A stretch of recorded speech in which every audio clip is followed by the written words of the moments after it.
Yeah, welcome everyone. This is Giridhar again, and yeah, so let me introduce Purnima ji, Mrs. Purnima ji. She is none other than Mrs. Harikumar Organti.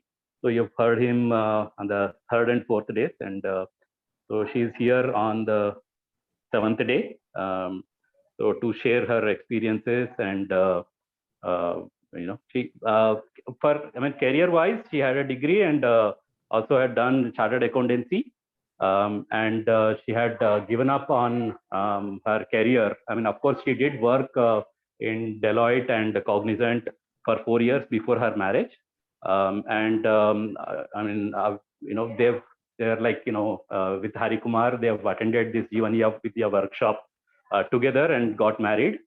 That's a story by itself. So when you get to introduce to both of them more closely, you'll get to know the whole story.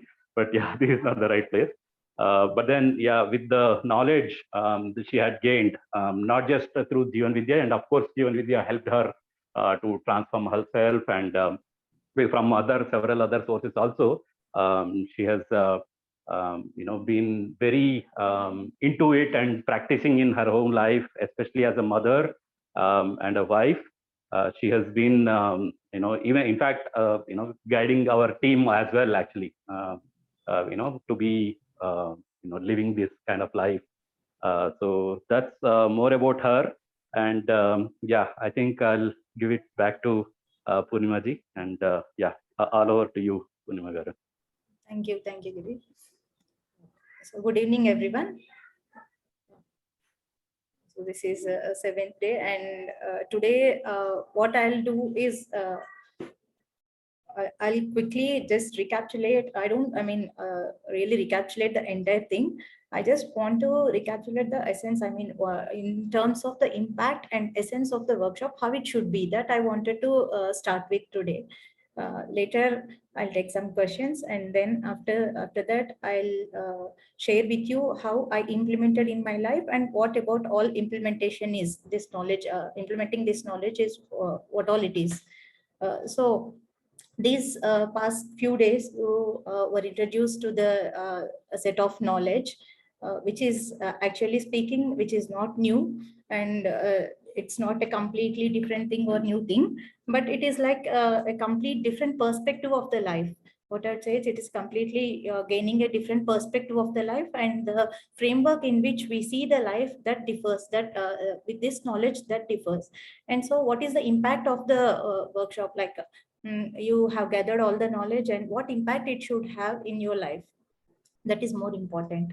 So after all this workshop, and maybe immediately not after the workshop, later down the line, the impact is that you should be comfortable with yourself, like whoever it may be, whoever has attended this workshop, or for that matter any knowledge.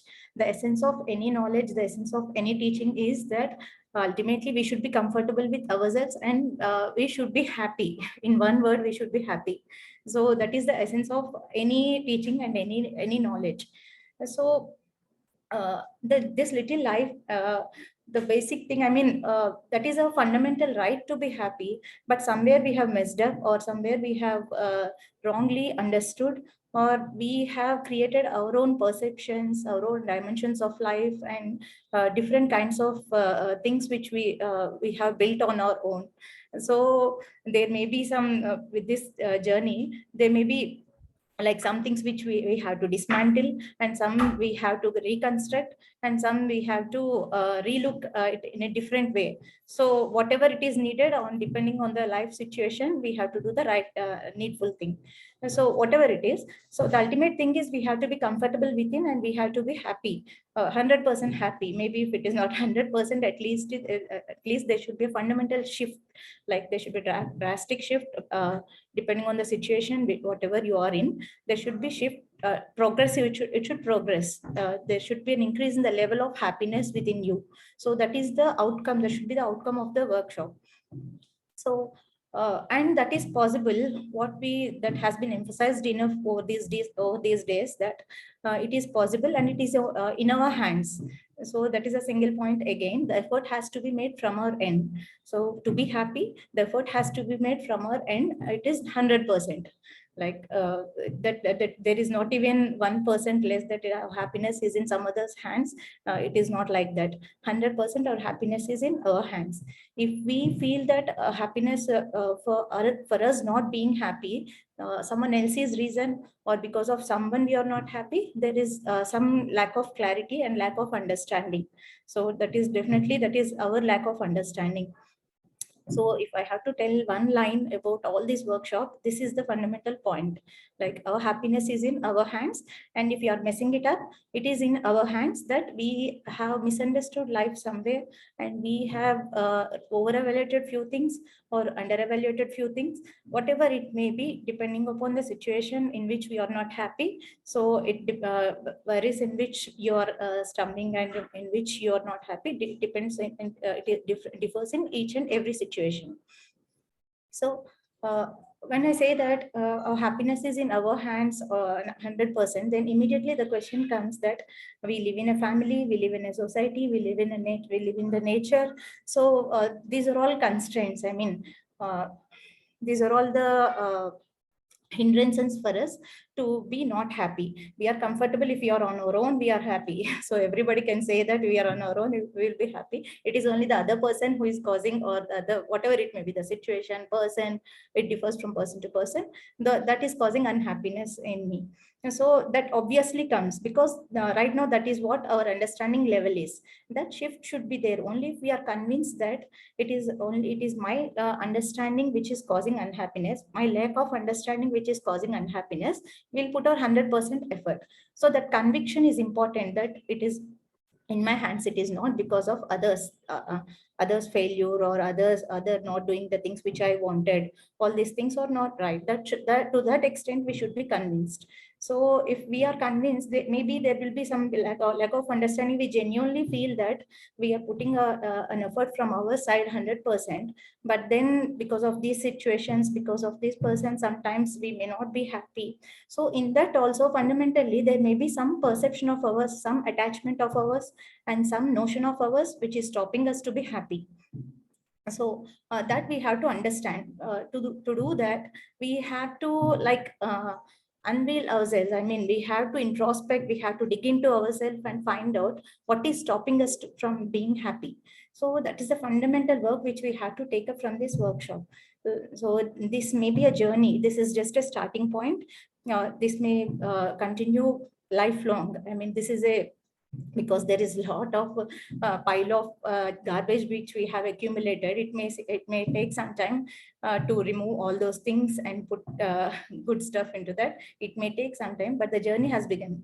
If you understand that, if you're convinced with that, it is just a journey, and it is really possible to be happy on my own. And if I give my 100% effort, it is definitely possible. That conviction is there. Nothing can stop us. I mean, it is possible that to take our life into our hands and to take our happiness into our hands. Actually, this is called maybe in the past few days you might have learned that swatantrata. So it is independence. Independence means, again, it might be misunderstood, but the true word is swatantrata, paratantra and swatantra. So swatantrata means the happiness is in our hands. Whatever, we are responsible for our happiness. So nothing can mess up with us. So again, this is not selfishness, and this is not overconfidence, and this is not arrogance.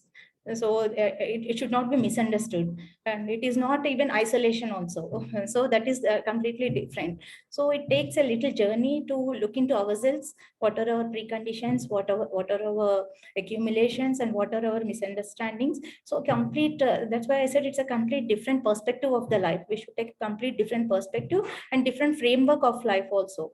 Whatever we have framed the life in boundaries, certain boundaries which we have known and which we have gathered over the time.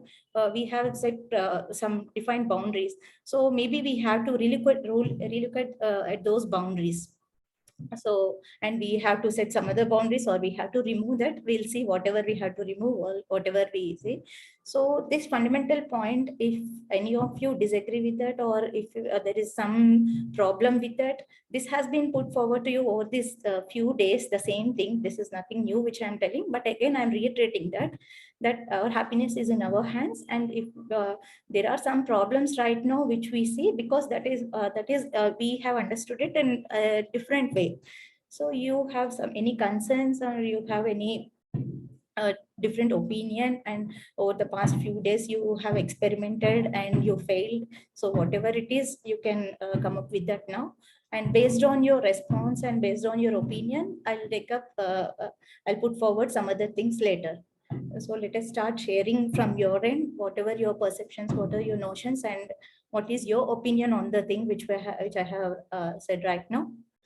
So I'll take some your opinions and questions on this, please.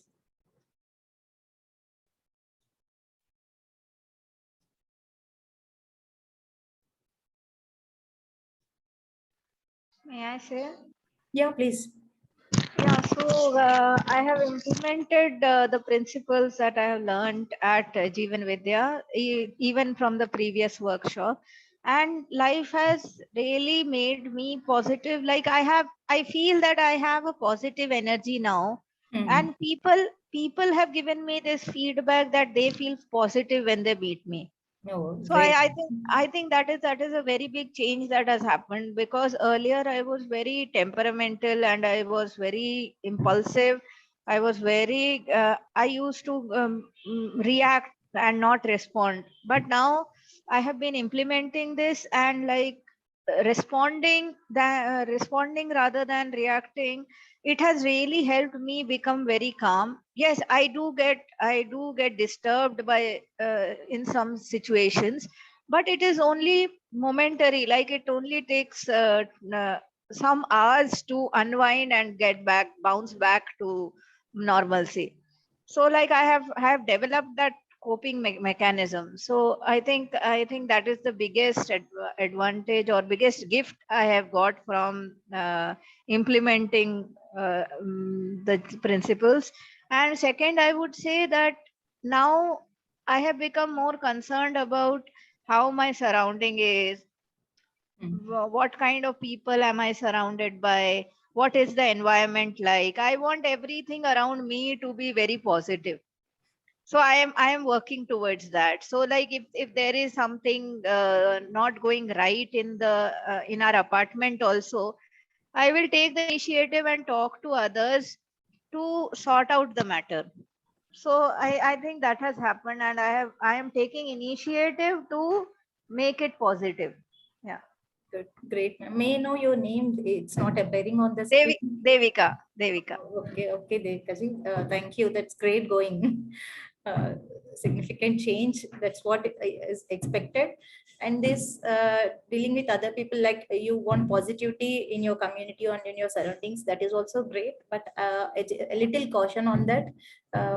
Please be, I mean, slow on that, because the moment we are happy within, the moment we are comfortable within, immediately uh, we'll see something negative outside. I mean, we want to correct that immediately. It is good. I mean, that is a leadership quality, and we want everywhere positivity to be spread. That is fine, but that may land. That may create some problems. I mean, that differences and all should be little cautious on that. I don't say that you should not do that, but then you should see whether that is your area of influence or not. So if that is not our area of influence, we might have concern, but then we may not be able to influence. So that may again create some pain or some bad. The relation may be relation may get damaged. So you have to wait for the right time to even if it is a negativity or something you don't like, something is not right, is happening, maybe we have to wait for right time to clear that. I think you Yes, yes. Even in that aspect also, I have become I am responding and not reacting to that also. Like I am trying to find a viable solution to the problem, but I am not rushing to implement it. So I am like giving it time, like let it unfold naturally. If naturally, and I will wait. Like my patience has developed. I have developed patience. So and I have started believing that okay, it will be fine someday. Yeah. great. Either I do it, or through my energy somebody will be inspired to do it. Yeah, great going. That's fine then. Usually it happens like immediately after these workshops, this thing happens. People hear a lot of good things, and I mean, I'm not talking about you, ma'am. In general, I'm talking like people hear a lot of good stuff and all. Immediately they want to pour it down onto someone that this knowledge, this is there is this knowledge, and you're not seeing the intention, you're not looking at the competence and all. That stuff we'll talk in that jargon or jargon that Yes, so that usually happens. And so yes, please anybody who's over anxious, or maybe yeah, really if we hear of good stuff, we want to really want to share, but then there correct, should be a right platform, and there should be I mean, the other person is ready or not. And first we have to look at ourselves. I mean, the journey has to begin with ourselves, correct. like the way you said that you're responding, Yes, you're not reacting, and that that should be there. It's not that we don't need to correct others immediately, so please don't correct. jump onto that. That's Yeah. it's a caution No, I'm putting on. and it has been a gradual change for me. Like I did my last workshop in 2007 and 8, Oh, 2007, 2008, and since then I have seen how my approach towards life has changed. How I have become a very calm person, and I am not because earlier I was very short tempered. I was very impulsive. I used to get irritated very quickly. Now I don't get irritated very quickly. So I think it is a what do you say, a behavioral change that has happened in me, and I'm very fortunate and grateful that Jeevan Vidya happened at the right time for me when I was like in such a dilemma of what to do next in life. And at the right time, Vidya came, and since then I am implementing it in my actions. And if people are getting inspired by it, okay, very well and good. I am trying it. I am trying that way. I am not going and telling anybody what is right, what is wrong. But if you are inspired by my actions and my behavior, try to follow the same. That is what I say. great, great. Actually, that should happen. Our actions should speak more than our words. Great. Yeah, and after Jeevan Vidya, I published a book also, The Mind Game, which was on emotional intelligence. Oh, And now it has become a national bestseller. So I don't know how all this, the universe has really conspired. I feel. oh, that was a book by you. Okay, great. Yeah, yeah. So it has, the universe has really conspired. Yeah, really, when we are ready, the entire universe is up to us. I mean, definitely, the people are ready. Universe also cooperates, and that is true. The right things come to us when we are ready. Like the way this knowledge has come to you, all these people, and us. At the time when we are really ready for that, we are ripe for that. So.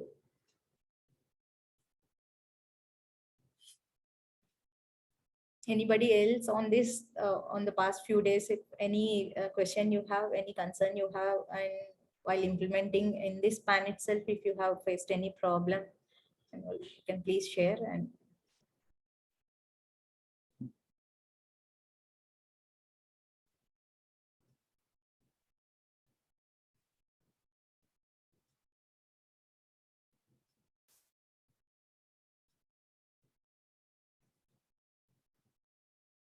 so if you don't have any questions, and if you maybe I can proceed to my further sharing.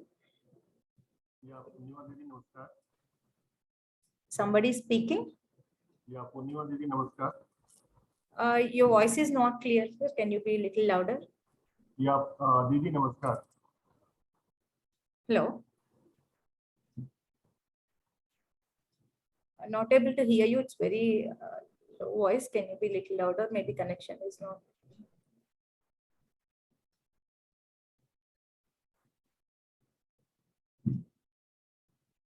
Who is speaking? It's not.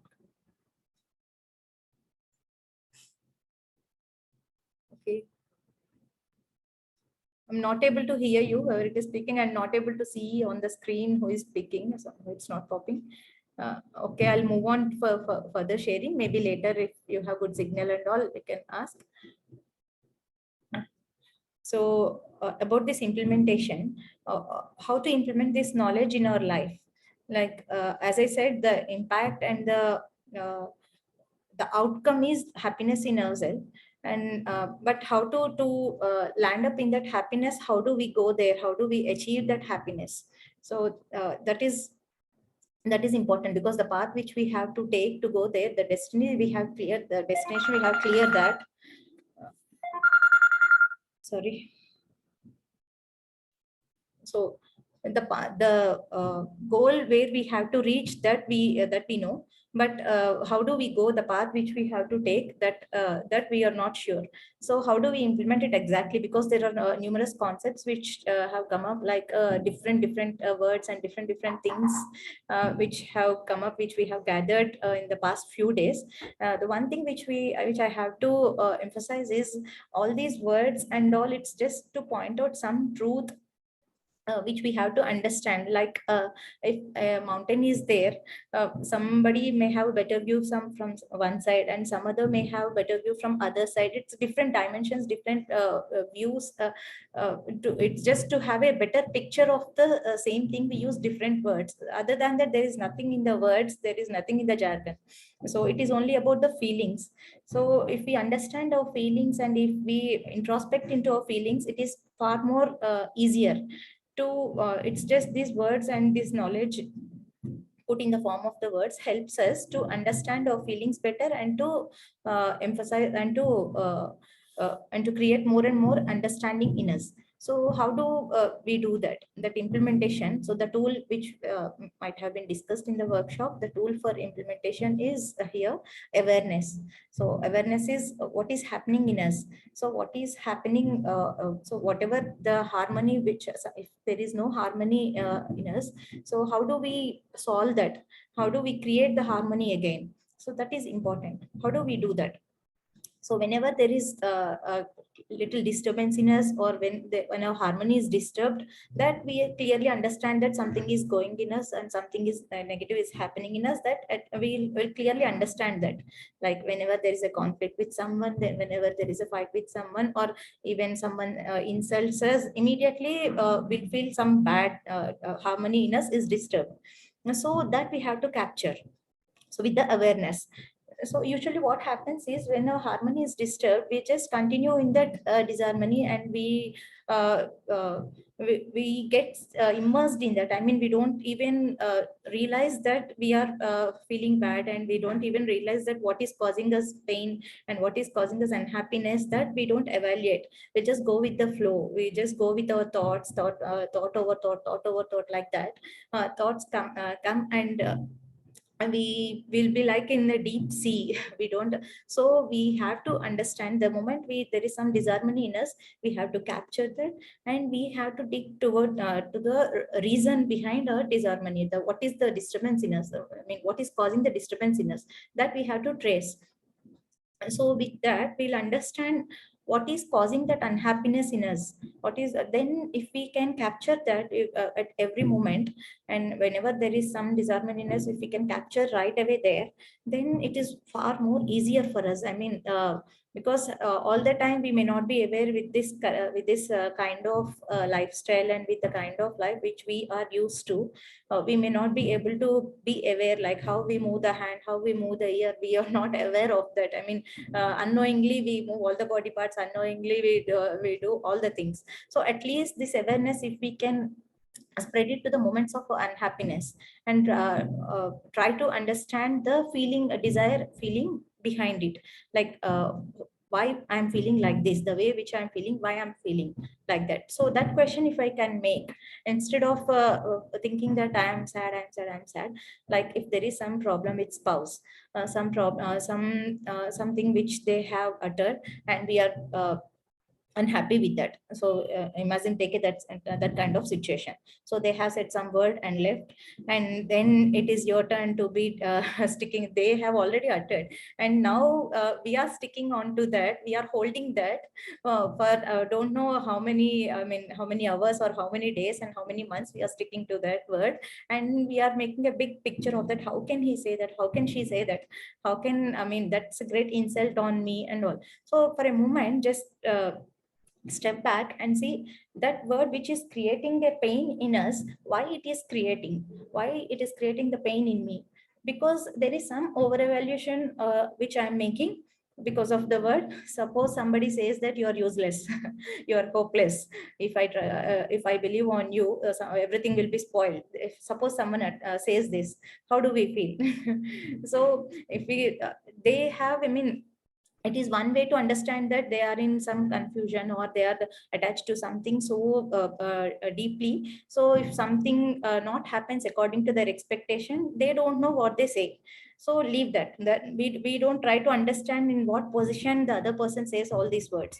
Now let's take that into our code and examine, like why I'm feeling, if he says something or she says something, why should I feel this way? Means if there is anything which I have to correct for that, I'll correct. And if there is anything which has happened, which has gone wrong because of me, I'll say sorry. Only two things which we can do, like either I can say sorry for that whatever has happened, and I can ensure that it will not happen again. So only these two things happen. And if there is, suppose something is out of our comfort zone, out of our others expectation is beyond what we can do, that is like unrealistic expectation. So we can we will understand that this is out of my comfort, this is others a lack of understanding that they're expecting this thing. So we can easily, whatever is there in my capacity, I'll do that. And rest which I'm not able to do, I'll try to communicate. And if the other person doesn't understand, it is his, I mean, now it is their problem, it's not our problem. Like, so the problem is that we want, I mean, we don't in these kind of situations, we don't want to do certain things, and but we want the right feeling from others. So that is the problem. So if we don't want to do certain things, we should be, I mean, confident, and we should be clear about that, what I can do, what I cannot do. And if the other person is expectation unrealistic, so we'll try to communicate. Even if they even then the other person doesn't understand, we'll park it aside. There is nothing which we have to take it personally, like uh, we are attaching it towards to our ego. So that is the problem, like our respect which we are seeing in our the words from others. So we when we see the reality as it is, not from our perceptions, from our notions, then it is far more easier to I mean, just let go the things. Like I want respect all the time from all the people. It is definitely not possible, because we have our own priorities, and we have our own desires, and we have our own feelings and all. So to the extent possible, we'll to the extent which are realistic, which are fair, and which doesn't, I mean, not exploitative, we may accommodate. And even then, if there is some unrealistic expectation, some unrealistic things happen, even then the other person should not think bad about me. That is my problem, that desire is my problem. So we should be able to capture that. I mean, that desire from even to to be appreciated, or to be a good person in the eyes of someone who has not who doesn't have a right knowledge. So that is our problem. How can it happen? I mean, how can we ensure that we don't meet someone's expectations, and we want right feeling from that person itself? Can it happen, ever happen? It may not be possible. So that kind of, like, in that situation, I'm trying to explain that the desire is that I want respect from each and every person. And no person should insult me, no person should treat me in a wrong manner. So that is my desire, my attachment to the desire. So instead of that, if we place that, if we hook on to that, like, I want to be right, I want to do right things. Is there anything wrong which I'm doing? Is there anything harm which I'm doing to others? So that we can examine if there is, because sometimes in this analysis also, we may turn selfish, and we may do things which we like, and which we like, which we feel that we are comfortable, and all that comfort zone, liking and all we can compromise, and we can whether there is something which we can let go, that we can analyze, and whatever the room which we have, we can give, that we can give. So whatever after that trial, if there is anything else, I mean, if there is anything else which we cannot do, for that we need not take the pain. That's what I want to emphasize. And this room, whatever the room which I'm talking about, the extent which we can accommodate others, that also, with our understanding, it expands. The room also expands. Like, suppose, I'll give you an example. Like, we want to go to a restaurant, like, a spouse wants to go to the North Indian, and we want South Indian, or a different presents we like. So every time the other person emphasizes on going North Indian, but we like South Indian. So then there is some room in which we can accommodate. It's okay every time, he doesn't want to compromise on that. Every time I have to end up eating the North Indian thing, or whatever it may be. It is like all the food. What is the point of conflict in that food? So the essence of food is like, to nurture our body. It's just to nurture our body, nothing more than that. If we attach our likings, and if we attach our preferences to the food, and that is a source of conflict, it's just a small thing. Maybe, yeah, for this point, maybe people may not fight, but I'm just giving a small example. It can be food, it can be clothing, it can be house, it can be a job, it can be a place where we live. So that differs. Depending on the situation which you are in, it differs. So how much we are attached to all those things, in this case food, how much we are attached to food, that is a point of conflict. It's not the other person opposing to our choice. So in those kind of situations, what happen is, the other person doesn't even respect my liking. The other person doesn't even respect my wish. That is more concern for us, rather than having that food. So it is not about food. What we build up a story that, based on that, the other person doesn't respect my wish, the other person doesn't care about me. So all these stories we build inherently, I mean, internally we build all those things, that causes more pain, rather than having the food or not, that doesn't really matter. So these kind of situations keep coming in our day-to-day life, like the kind of house, the kind of place, the kind of job which we choose, and the kind of school which we put in to our children. All those things, different issues that may come up. So in all those things, what I'm telling is, like, we have to examine our attachments, like, to what thing we are attached to. I'll tell some of my examples in our journey. This is way back in way back 5 or 6 years, when we were in peak stage of our conflicts. It's not really conflicts, it's only I felt. And so I'll share a few examples of that. So when we got married, I know that my husband is a minimalist. So that was the point which attracted me. The way he looks at resources, the way he uses the resources, I liked a lot. I mean, I never had such perspective of the life. I mean, I never viewed life in that manner, that minimalism was not there. I mean, whatever comfort you have to have, you had to have. I was like that. But I appreciated the way which he looked at. That was new to me.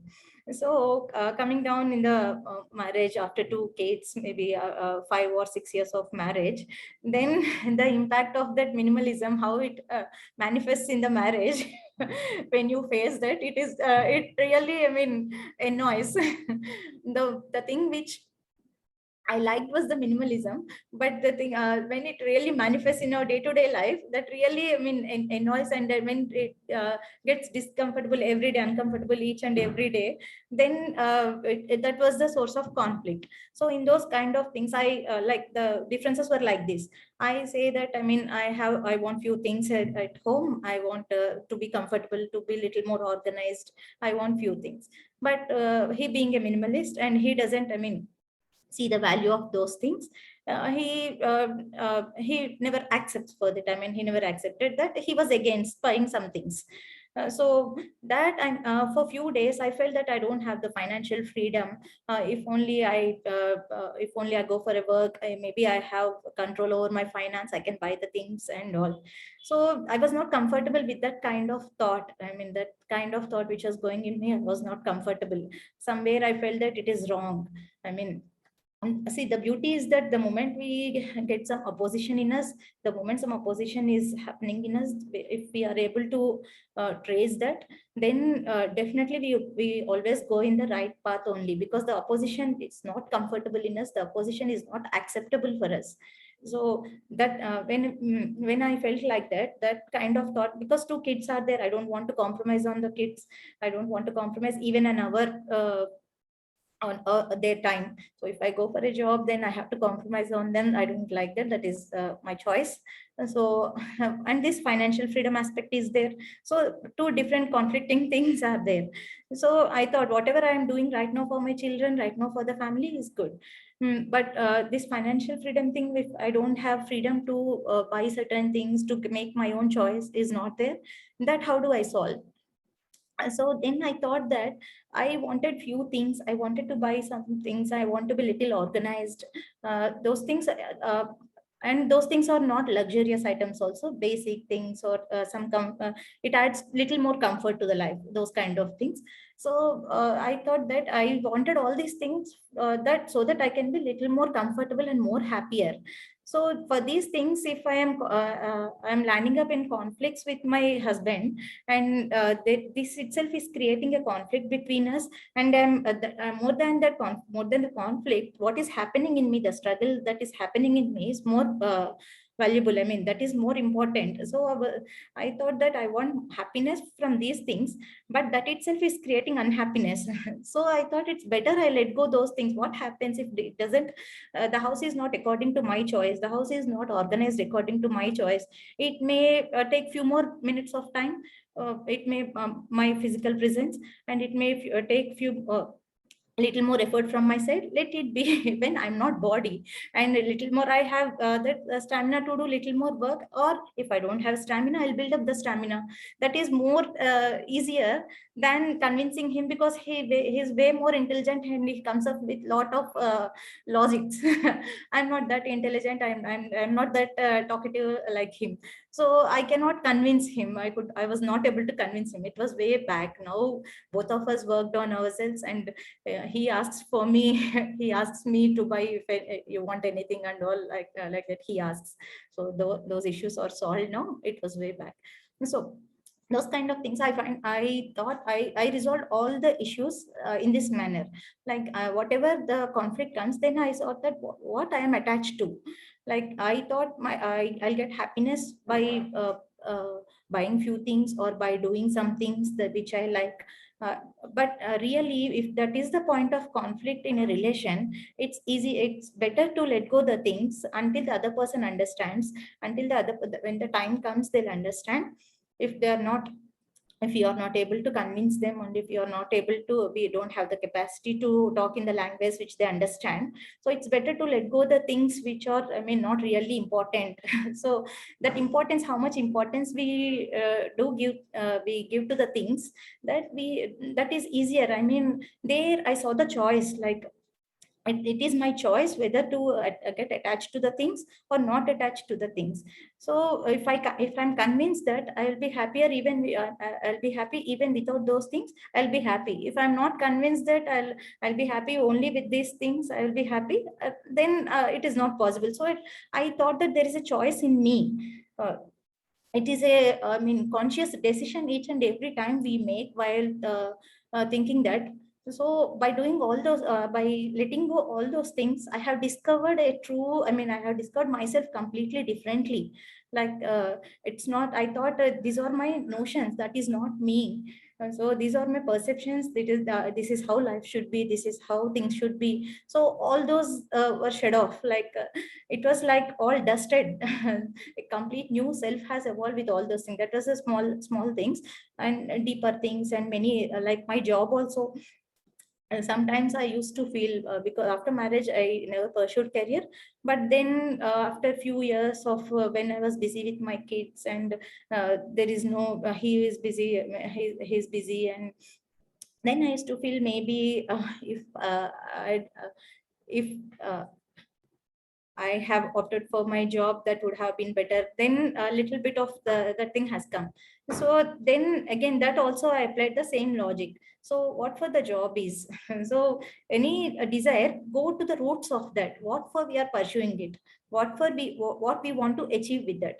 So when I examined the what for the job is, then I thought it is for financial freedom, one thing which I have told right now. And the other thing is some social mingling and satisfaction, time pass, and all those things. So I introspected it deeply. I mean, I analyzed it deeply. What for job is? So why I want to do that? Some recognition and that also. So I thought all this. I gathered all these points, that these all the things which I'm expecting from the job. So for it's not job means not a job. So these all fundamental points are associated with that. When I examine them independently, so recognition, this recognition part. So if my family recognizes me, my kids recognize me, that is not sufficient for me. The other people have to recognize me. So when I analyzed that desire, when I had thrown some light on that desire, I mean, it felt so odd.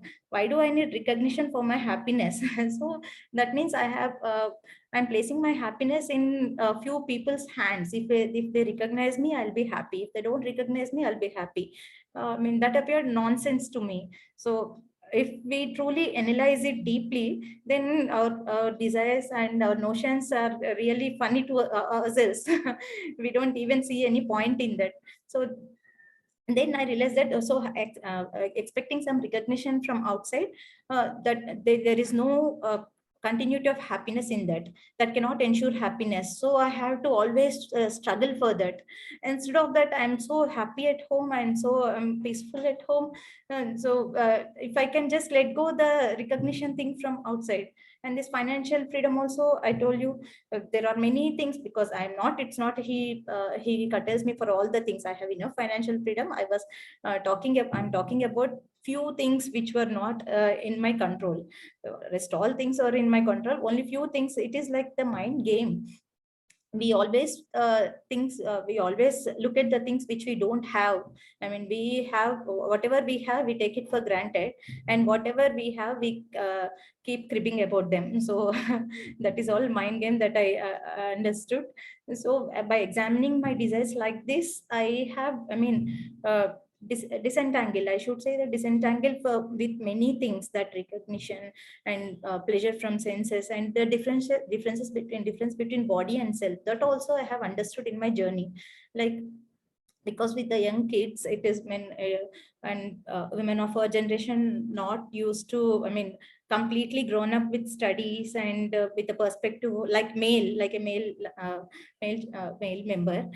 We were also grown up like that, with a job perspective and all. And suddenly after marriage, you have to look after the things and do all the household work at a time. Then it was like so difficult and painful, and it was beyond my stamina. So that was I mean, physically also I was not able to do certain things. Then it was quite frustrating and annoying that all the this household roles we have to do, I have to do, and there is nothing, no recognition, no all these things have come up at some point of time. Then I realized that it is only physical work which is adding. So if I have little more stamina, if I have, can a person work for 8 hours, 10 hours a day or not? Certainly they can do. I have observed my maid and she has been doing. So if my maid has been doing, I can also do, I thought. So, and I'm eating much more than her, and she is doing much more work, I'm doing less. Means there is something in my health which is, I mean, I'm doing something wrong with my health. So that with that analysis, I worked on my health. So if I can work, if I have physical stamina a little more, that work is not a complaint for me. So everything which we can take it in our hands, there is something in us which we can improve. There is something which in us we can shed. There is something in us, some desire in us we can let go.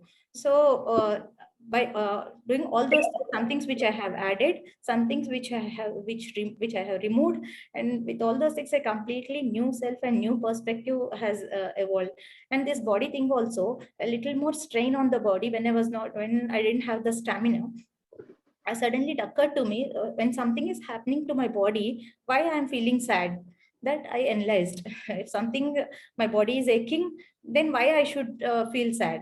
So when I understand that I'm not body, when I'm self, and that I can completely, I mean, logically, logically I'm completely, I agree to that completely. Then if something happens to the body, we'll take rest, or we'll drop some work, or we do later, we take a tablet, we'll do the needful, but the pain in the self should not be there. So that differentiation I was able to make. So those all things help me immensely. So what I wanted to add is all the situations in life, the family with which we are given, the society which we are given, the workplace which we are placed in, all those things are the opportunities for us to analyze deep into ourselves. So if we think they are causes for unhappiness, no, certainly not. So nature always conspires, and nature always throws upon us the situations from which we will evolve, because we don't evolve otherwise. So at least with the knowledge, if we choose to evolve, we can evolve. If you want to blame, we'll blame. So that choice, if we can see, and if we are convinced with it, we can grow. So that's what I wanted to I wanted to emphasize on. So each and every opportunity, if there is a difficulty in our life, there is a problem in our life, that is actually a positive thing for us. I don't say that each one of us should face the problems, but by any chance our life is little messed up and we are with different kind of situations in life which are beyond our capacity, then maybe we should start looking at it differently, and we should start maybe if we can improve on ourselves, we can evolve little more, taking that as an opportunity. We can view that in a different aspect rather than falling back and getting depressed and all. And in that, I mean, to reach that knowledge, like to see that as an opportunity for me to evolve, so many sources of knowledge help me, and few habits help me, like reading different kinds of books. And at that time, like the initial sharing, Devika ji told that at the right time, the right knowledge has come to her. In the same way, different sources of knowledge came to me when I was in struggling, and the deep introspection was happening in me. Then different kinds of books and different kinds of knowledge. I have read thoroughly all the books about death, about existence, about habits, and whatever came down maybe a dozen books or like that I have read. From that, everything has become clear. So whatever the gaps which were there in me got filled with that. So it's important, when we are struck, we may resort to some knowledge, maybe because that point is not clear to us, that higher point which we have never touched on it, that is not clear to us. So that has to come from outside. So whatever is, but to reach that, we have to start from whatever we have, we know. The moment we start doing that, working with ourselves, with the things which we know, the unknown things come into our hands automatically. So with all those things, the life, I mean, now it is so beautiful and happy that there is no point, I don't feel any point from outside to be that can make me unhappy. So everything is so positive and happy. It is not because the situations have changed, but even if the situations are bad, if I see any negative situation, and also the way I respond to, the way I'm feeling within, it's completely, I mean, I don't feel unhappy at all. So that confidence I have gathered, and it is possible to each one of us to gather that kind of confidence with the journey, when we start the journey from within and not looking outside, and when we look into ourselves, that is possible. So this is sharing from my side, the way in which I have implemented. And so to put it all, the fundamental point is awareness. So awareness is the key thing we have to implement. And how do we do that? How do we do the awareness all the time? As I told you, we have read a book, me and my husband together, we have read the book that if you might have read, Miracle Morning. There is a concept in that, savers. So I'll quickly wrap up what savers is. So every day, it is an everyday practice, because when we say awareness and down the line, when we go into a day-to-day routine, we may miss that. So we have to, initially we have to segregate some time, we have to take out little time from each day, and then do a specific kind of thing each and every day to have that continuous awareness. So what is this savers is for silence. So it is like meditation. We observe our thoughts, because when we are already in the problem, we may not be able to reconcile it, we may not be able to solve the problem right there. So we'll take out some time each day and do it separately, the silence thing, and we observe our thoughts, whatever happened the previous day. If you do it the morning, you'll observe about the previous day thoughts and all, and any complaints and any dislikes and any strong attachments, whatever it is, whatever the thoughts which are troubling you, you may examine them first in your silence. So that is silence for a few minutes. And then A for affirmations. Like after observing your thoughts, you may want to remove certain thoughts, or you may want to change your behavior a little bit. You may want to be a little positive, or you want to drop certain habits, whatever it may be, the change which you want to achieve in your life. You have to affirm on that. Like you have to take affirmation on that. I'll achieve this. Suppose I want to quit smoking, or I want to quit alcohol, whatever it is. Or I want to be little more patient with people.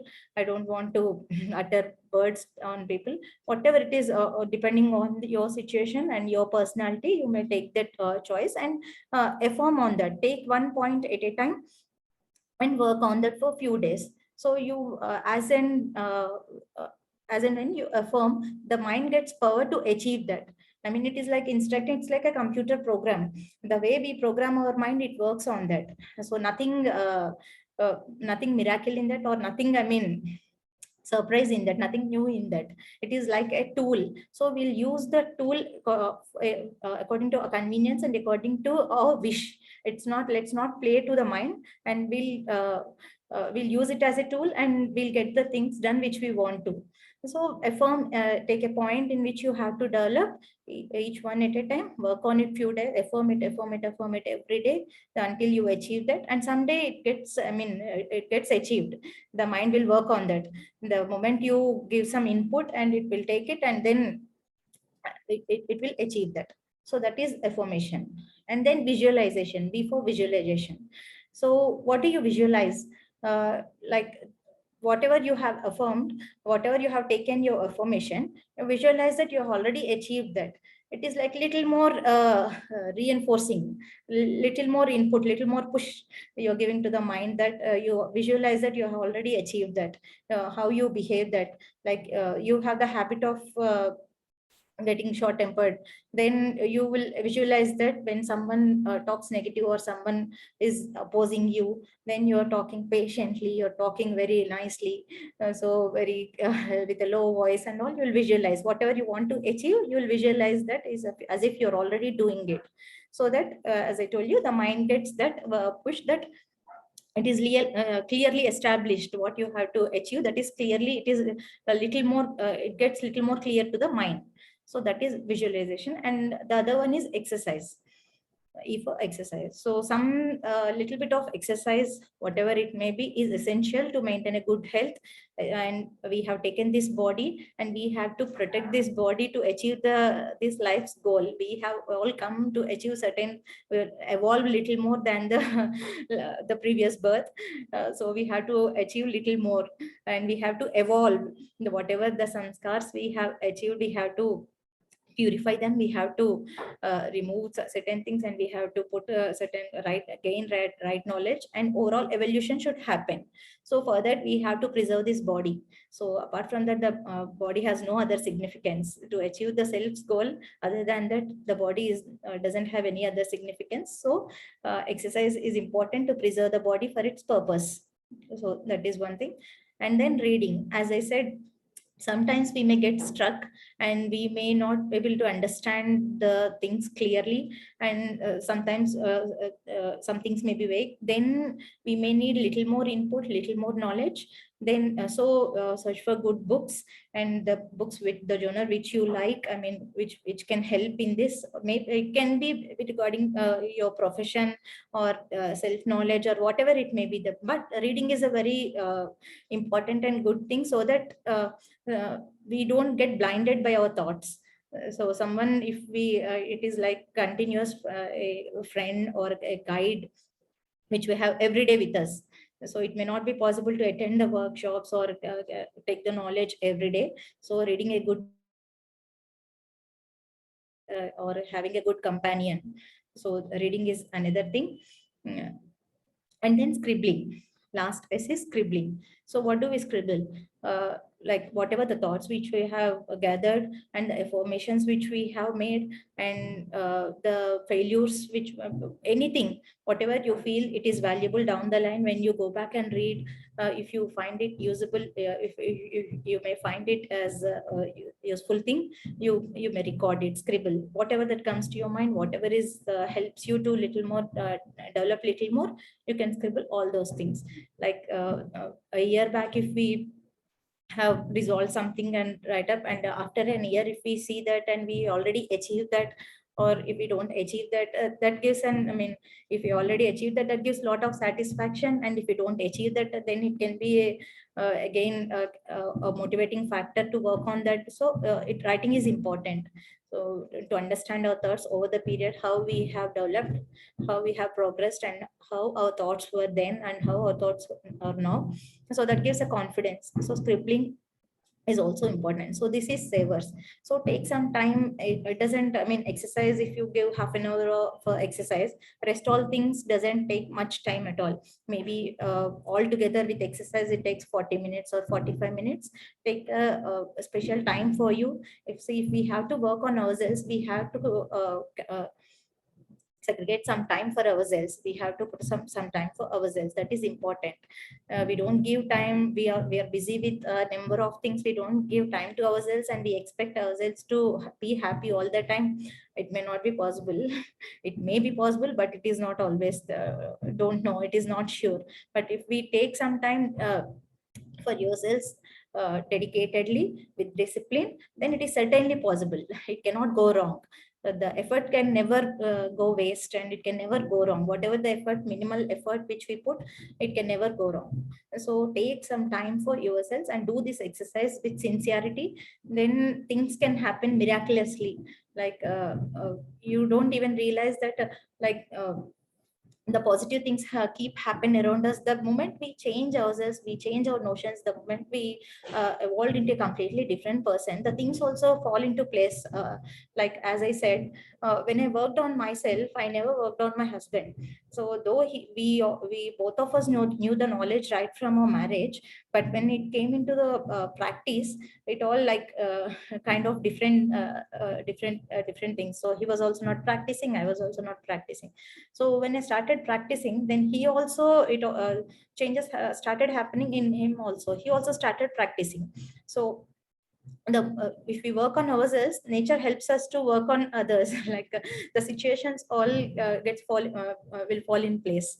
So that will automatically happen. So don't worry about that. Just start working on yourself. Then all the things get sorted, and life will become much more happier. And the positive energy, like the Mrs. Devika said, like the positivity gets spread immensely. Like everywhere you will find the people gets impacted by you, and people will learn from you. The only thing which we have to do is work on ourselves. That's it. Work on ourselves means like always behaving in a right manner with other people, and always taking responsibility in our hands, always taking the, if there is any conflict in the relation, we'll say sorry. What happens, even if there is no problem from our side, we'll say sorry. That relieves the relation, I mean, that rebuilds the relation. So if we do certain things, if we let go the ego, if we let go our desires, if we let go our attachments and all those things, the relations will be beautiful. I mean, there is no expectation from the relationship now. It is only giving. It's not always if everyone is with a begging bowl, who will who will put the donation? So let's not hold the begging bowl. We'll donate. We'll give. So let's be givers, not takers all the time. So that's what from my side implementation thing.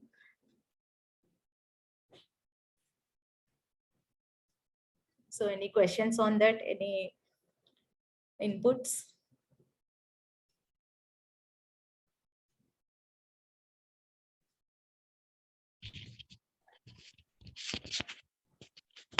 Yes, ma'am. This is Swarupa. Yeah. It's a great thing to have an upper hand in our life. As you said, don't have a bowl, a begging bowl, have an upper hand in life. Yeah. It's really beautiful expression and your life experience. I think each woman, every woman would have such situation in her life sometime or the other. Yes. And it's a great insight. And it's a awakening thought that we should work on ourselves. Mostly women neglect this point. Yes. I include myself. Yeah, we always Uh, feel like victims sometime or other. This victim mentality is so dangerous. First, we yes, should come out of that. it's Yeah. really good. It's really good, and I feel very happy getting to know your life experiences. And I hope generally every woman would come across this being neglected, feeling neglected, not being neglected, Yes. feeling neglected, and feeling not recognized. So this is really beautiful concept. Every woman should uh, try to get back from this situation and work on themselves. Thank you so much, ma'am. Thank you for your input.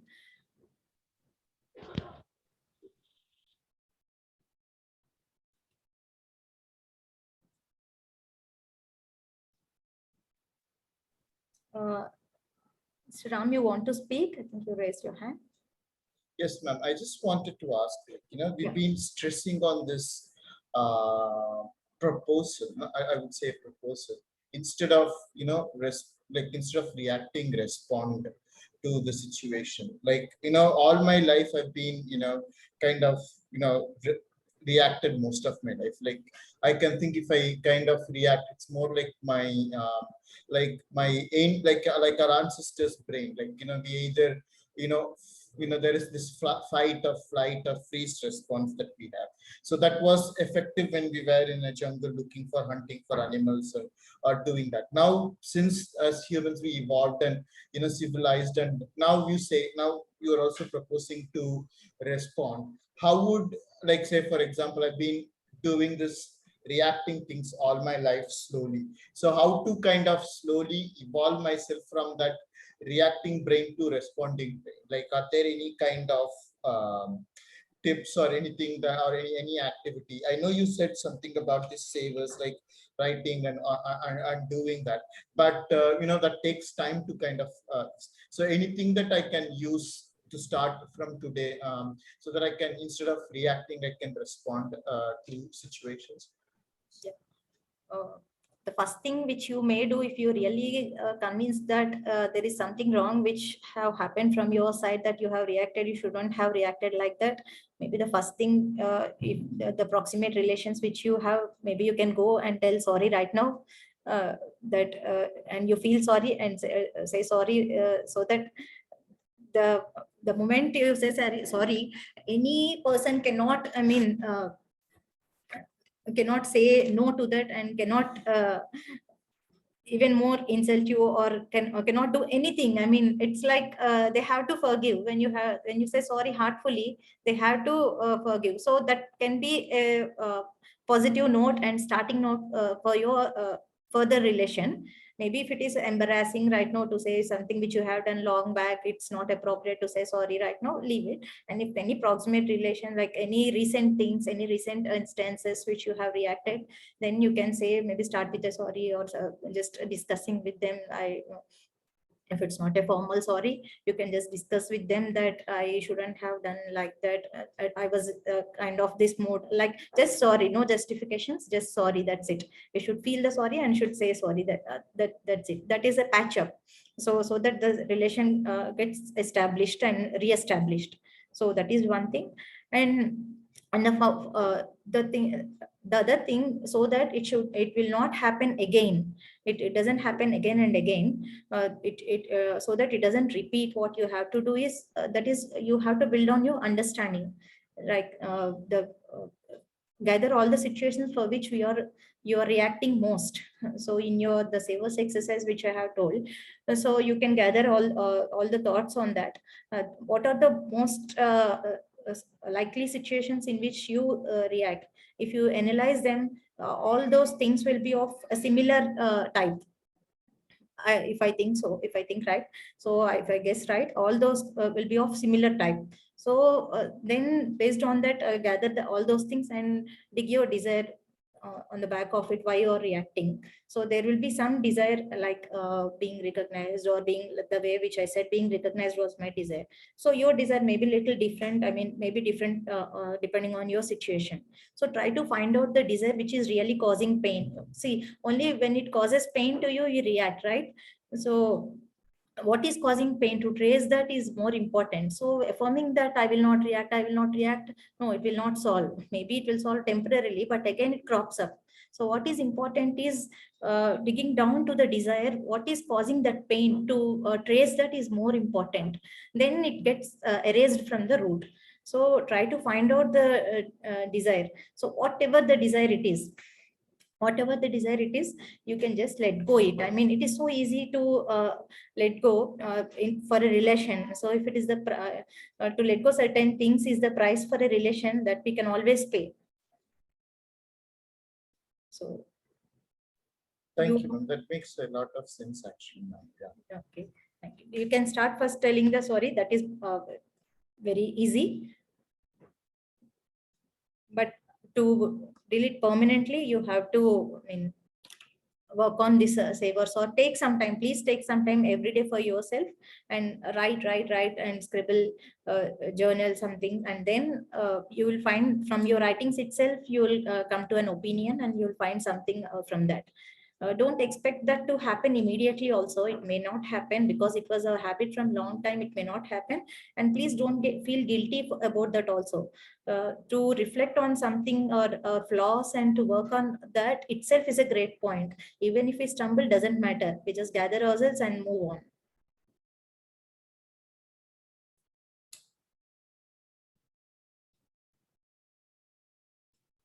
Sure, will do. Thank you. Thank you for the lovely advice.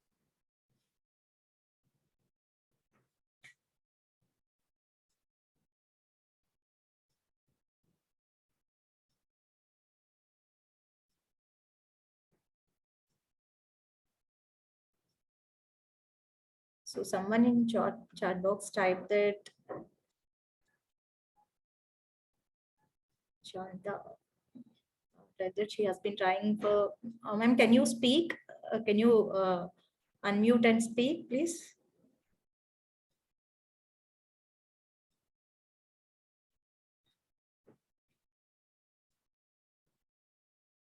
Okay, I'll respond to this message that since 15 years, you have been trying in your family, but there is no change in it, no change in it. So you are dissatisfied and you don't want to continue that. So again, it is like this also I want to tell that there is no assurance that, though it usually happens, there is no assurance that people change. So the situations may be the same, people may be the same. So it is only our perspective that that can change. And please don't. The fundamental point is, the shift is that we are not doing it for others' happiness or others' sake. It is for our happiness. If we realize that only if we do that, we'll be happy. Otherwise, if you think that by doing something else you will be happy, you can try that. You can try that. Only if there is no assurance on that, only there is no other way. Then, like I said, my examples. If I fight and fight for some things, I may achieve few things, and I may get certain things, and I may establish myself. But that disturbs the whole family, that disturbs the harmony. So whatever that has disturbed is much more valuable than the things which I had let go. So that is like a win-win. I had won the relation, and I I had erased some old sanskars from me, like whatever the attachments which I have uh, removed from me. For this, a little more knowledge is required, really. What is life and what is truth and what we are trying for. So the larger purpose has to be there. Only then we can try without frustration. Like as I tell, some books have come to my rescue. So that gave some knowledge to me that what is the higher purpose of life and what is the thing I have to achieve. So when we have that larger purpose, all these things will become like petty things. It's like those now it's not that you value those things and you're compromising and you're adjusting. It's not like that. They are no more valuable to you, right? Like they don't make any sense to you, that you don't find your happiness in those things. It is not that you find your happiness in that you're compromising and you're adjusting. It is not like that. You are placing those things in their right place. You're not attached to that. So that's what it may be. Things, it may be opinions, it may be whatever it is. So my happiness is beyond all those things.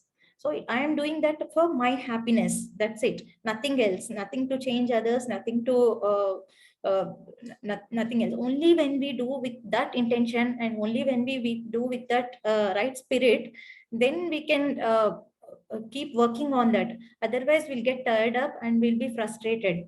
It is really not possible to do that. We do some like it's like this. We work for some time and then expect them see if they are changing or not. No, we just ignore that. This is what when it is told in Bhagavad Gita, like don't expect the result, do your part. Like that's what everywhere it was told, that we'll do because it is right, we'll do. It's not to change others. That is, as a human, I have come here to evolve a little more. So that is my this life's mission and purpose. So to achieve that, whatever is needed, I'll do. That's it, nothing else. So maybe people the people which you are associated with may not be right to evolve right now. So some decisions which we have taken long back and we are stuck with that, that's fine. Work on just work on ourselves, not expect change in others. That may not be possible. We are not giving any assurance that, and it is not assured, even assured that other people other people will definitely change. No, may not change even you work for lifetime, but your happiness is ensured. Your happiness is not dependent on their change. That's what I'm emphasizing. Am I clear, ma'am?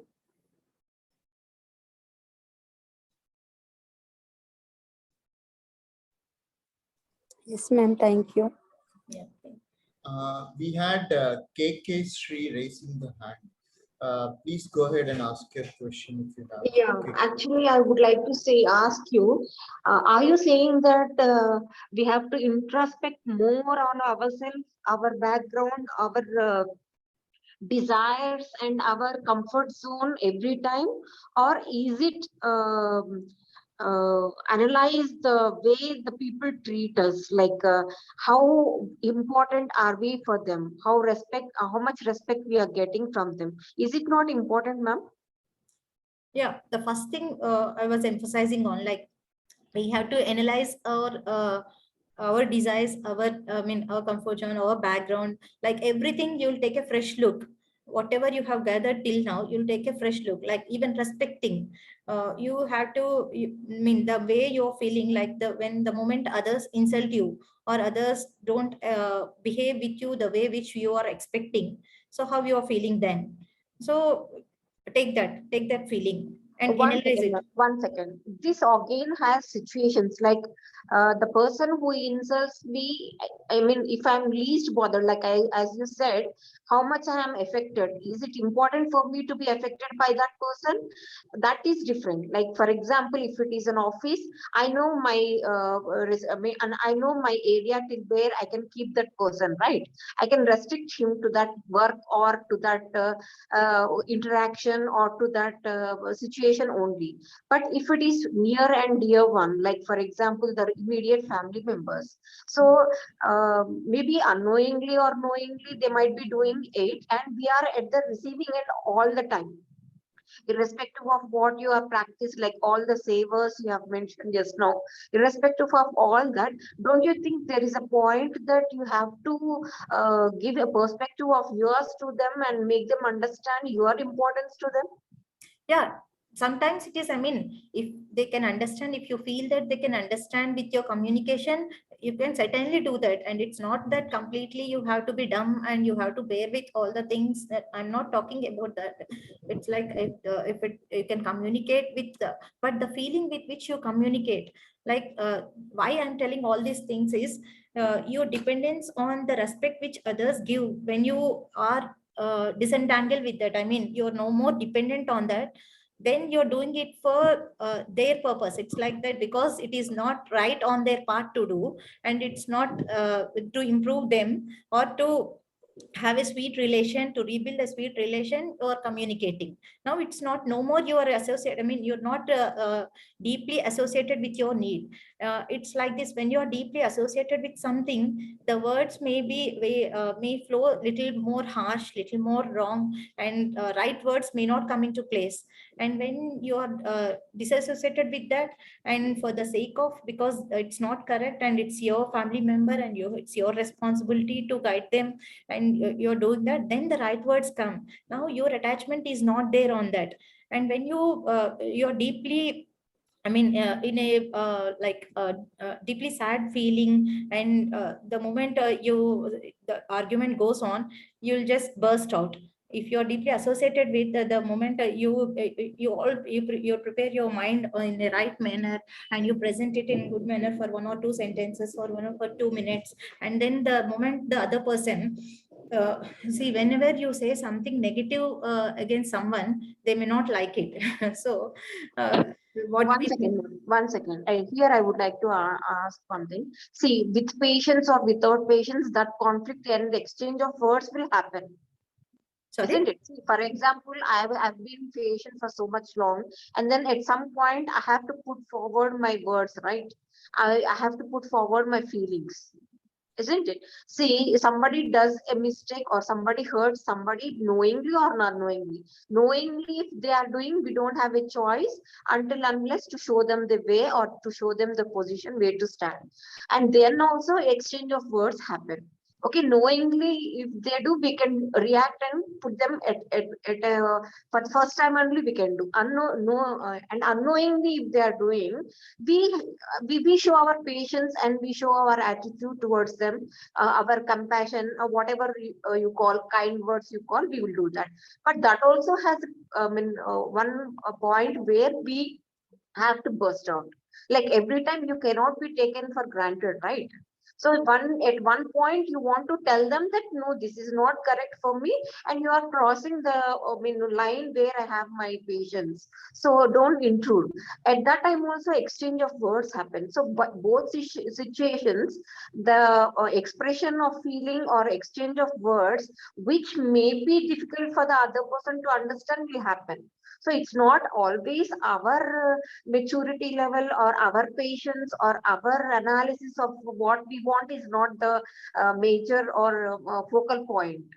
So if there is a difference of opinions, or if there is a difference of this understanding level or this knowledge, what you say, like the more knowledge you have, the more you accept, you have the acceptance, right?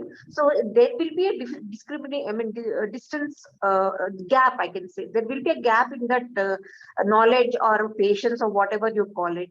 So definitely exchange of words or a disargument or disagreement will happen. So if it is positively done, well, fine, good, and everything is settled down. If it is not going according to our expectations, and it creates an unwanted situations, then how to handle it? Your patience will not, work out there, right? That's what, if we have to be firm, sometimes I don't say that you should not be firm, and you should not have a difference of opinion and all those. The way how you feel is, I'm telling, whatever the words which you use, that comes from your understanding. If you want to rectify the situation, if you think you're capable of doing that, and if after that, if you see there'll be harmony in the relationship, and if you do you value the harmony in the relationship, and all those things matter. So if that is okay for you, like even the relationship will be served after that. So the thing which you gained by exchange of words and all is more important for you, and if you think that your happiness will be more certain with this kind of thing, you can try.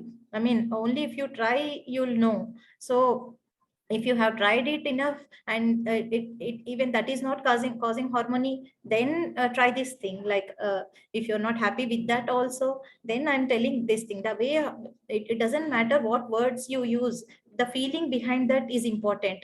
So the how you ensure that feeling, it's not, I'm not telling about the feeling about others. Okay, when they are not expecting you according to our liking, then definitely we'll feel bad. So what I'm telling is, little more, go back little more, and what you are feeling, why you are feeling the way you are feeling. So what is the thing which is bothering you, examine that thing. So if it doesn't really matter to you that you if you see your attachment to that thing, then it is easily you can forgive the other person, and easily you can wait for the right time to communicate. And it is as I told you, it is for other person's correction. And if you can have a harmonious discussion, and if the discussion goes in the right direction, and if you feel that you can communicate without any disturbance in you, that is well and good. Because it's not that you have to always be silent and you have to bear all the things. I'm not saying about that. So whenever the situations are like that, like you cannot do anything in that without breaking the relation, or without having soreness in the relation, then you do this thing. And I'm telling, if you are able to have a harmonious discussion, that is well and good, that is fine. But after that, the relation, there is some gap, there'll be some gap in the relation, and if you're okay with that, you can go with that. I mean, it all depends upon our situation, our capacity, what is the capacity which we have right now. So ultimate solution is to build up our capacity to have long lasting happiness, and to have happy, not to get disturbed is in our hands. So ultimate solution is that. Before that, prior to that, if you want to try, and if you feel that always you are compromising, and why should I compromise, and why should this is not right thing, and all, if you want to use some harsh words, or maybe with that only the other person gets to know that and value me, maybe you can try and examine that. But with my experience, I can say that it only lands up in a soreness of relation, and a bitterness in the relation, and a gap in the relation. Other than that, rather than that, I felt that as I said, that was a win-win. The relationship is also with this approach, the relationship is also good, and my internal happiness is also good. The moment which I when I introspect into myself, and I dissolve my ego. And so that was more easier for me. And that only can ensure the long lasting happiness, and taking the happiness in our hands. Because when we fight for something, when we make others understand our concern and all those things, we don't know how the other person reacts. If you're sure that they can take it positively, and it will not land into any bitterness in the relation, you can certainly try that.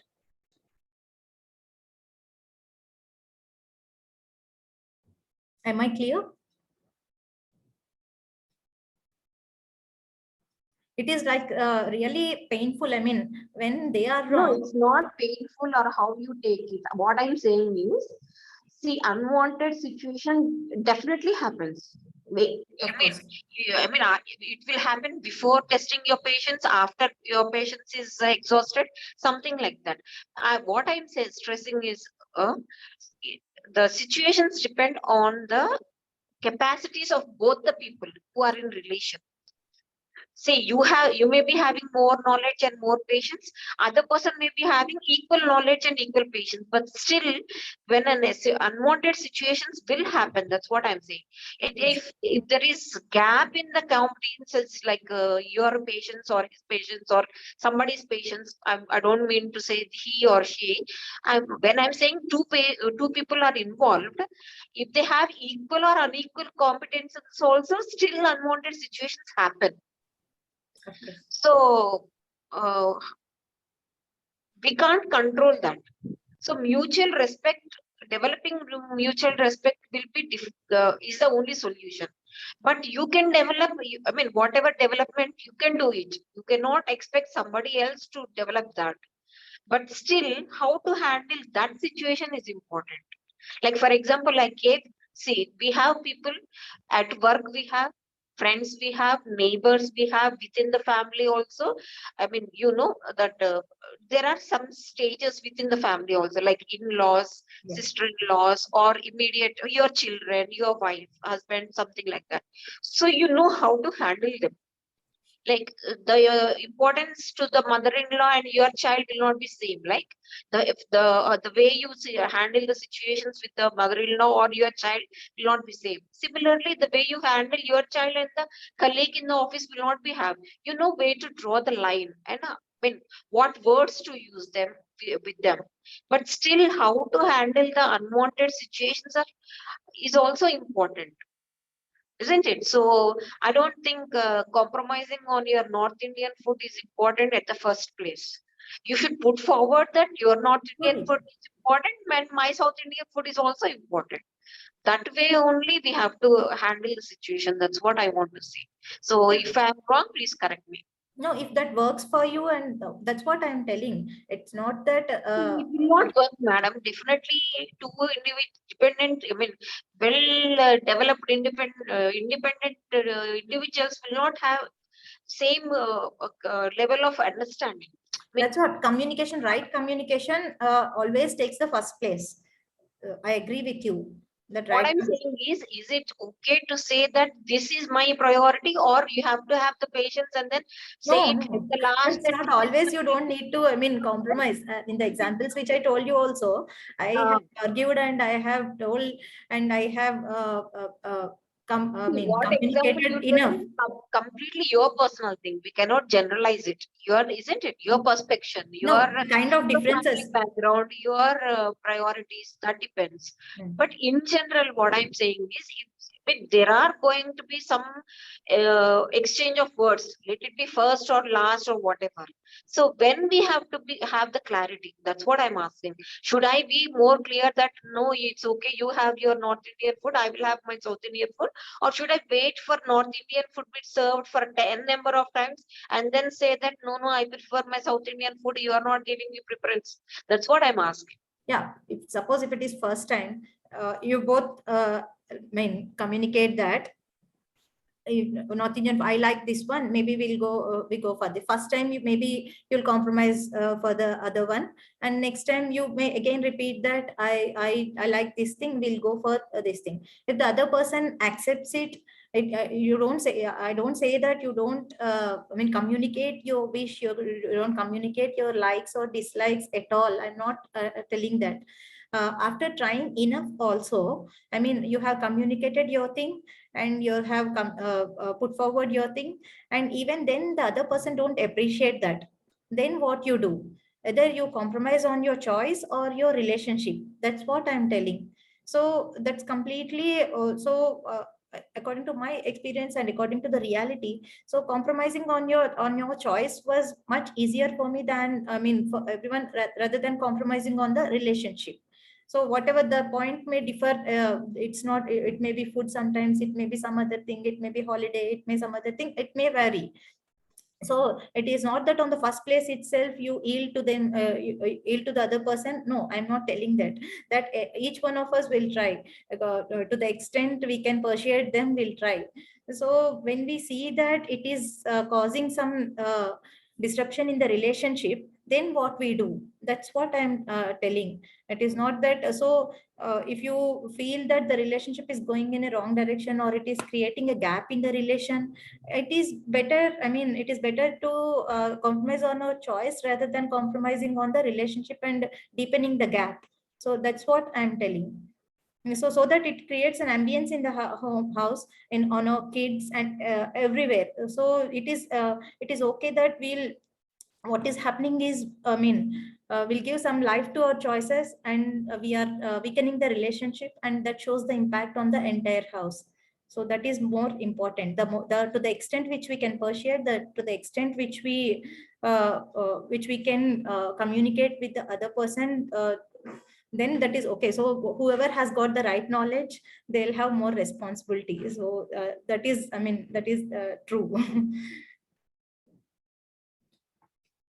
So it's not that in the first place itself you yield to the other. No, I'm not telling that.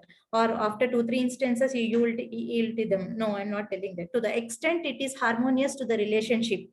The moment it is disharmonious in the relationship, I advise, or I say that it is better to compromise on our choice, because the choice itself is that our gathering, that is our attachment, that is something which we have to get detached to be continuously happy. If it is not this time, it is some other time, it has to be broken. So that has to break down. That is an opportunity. We will see, if we see that as an opportunity, we can get disentangled with whatever the attachments we have accumulated. So our family, immediate family, and the neighbors and the society gives that opportunity to us, throws that opportunity to us. So the moment which we are, because as long as we are happy, as long as the things go according to our choice, then we don't grow. So only when we see I don't say that we don't grow, we put an effort, conscious effort, we'll grow, but life throws us opportunities on us so that we grow. So whether we use it to grow or we want to reinforce and re-establish our choices, it's completely up to us. The right thing which we is, according to the knowledge which we have learned, is that it is to re-verify our preconditions, re-verify the choices which we have built. So that is the right thing to do. Is that okay? Maybe we'll discuss this in weekly refresher or somewhere down if you have any disagreement on this.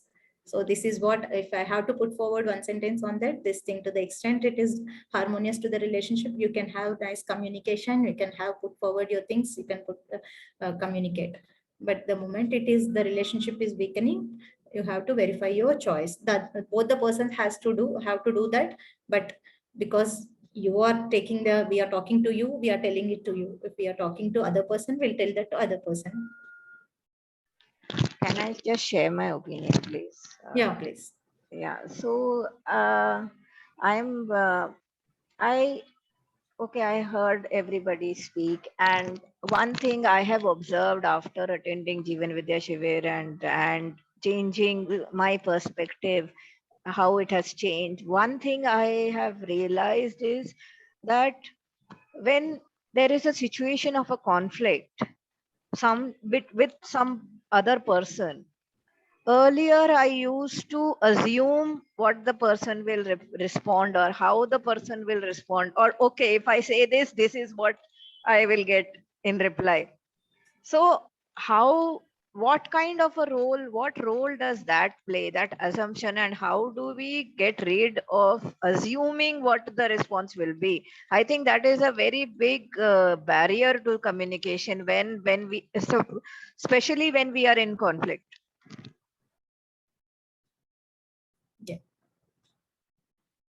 Actually, I mean, it's like if we can foresee that based on our past experience, you're true that, I mean, we have to keep out of our mind that past experience and start a new discussion afresh. That is good. But if usually the history repeats, so if it repeats again, and there are high chances that it may repeat again, so that experience will be there. So, that is what. So when you fight or you have a conflict over the same issue again and again, I think the past experience also dominates your right understanding at that time. yes, yeah, we'll be unable to come up with good words. We'll always talk in the backdrop of the past discussions. Yeah.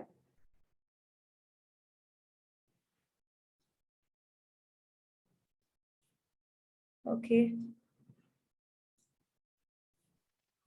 But thank you for the insightful session. Thank you so much, and thank you for sharing your experience and how you have managed to develop the right understanding with Harigaru and your family. Thank you so much. So That's it. We have come to the end of the session. So thank you all for your participation. It was a nice, I'm so happy to share these things to you people. All the best, and let's end the session. Good night. Thanks.